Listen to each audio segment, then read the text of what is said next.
Church is a body or organization of religious believers, and commandments are laws that must be obeyed. So what does the commandments of church mean?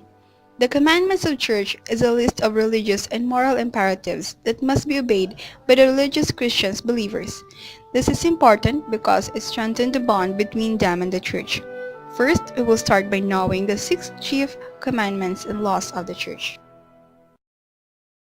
First and second church commandments. The Sunday duty. The first commandment of the church is you shall attend Mass on Sundays and holy days of obligation and rest from obedient labor, often called the Sunday duty or the Sunday obligation. Why must Roman Catholics go to Mass every Sunday? The Catholic Church tells us that we have an obligation to go to Mass every Sunday. It is an obligation that most of us fulfill willingly. But many people don't understand why the church requires this of us. In the third commandment, God tells us to remember to keep holy the Sabbath day. For the Jews, the Sabbath was Saturday. Christians, however, transferred the Sabbath to Sunday, the day of Jesus Christ's resurrection from the dead.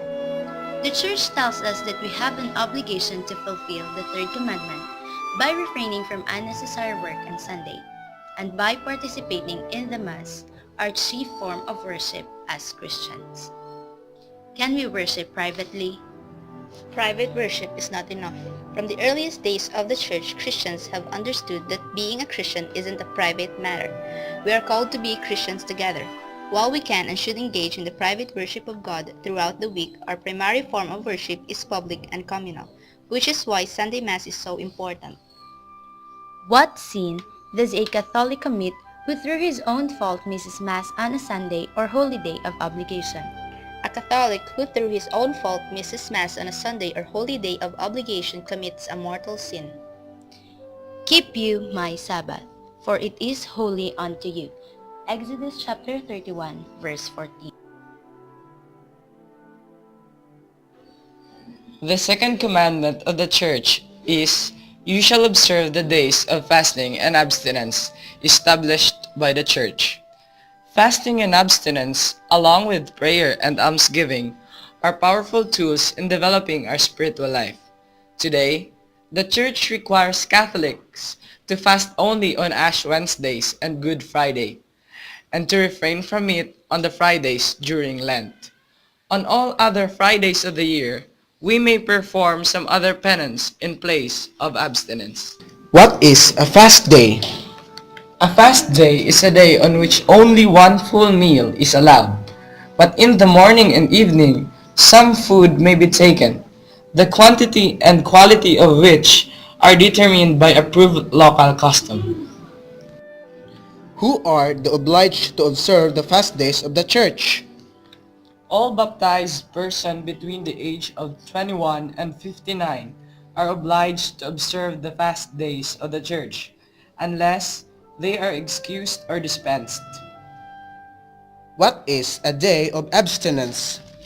A day of abstinence is a day on which we are not allowed the use of meat. Who are obliged to observe the abstinence days of the church?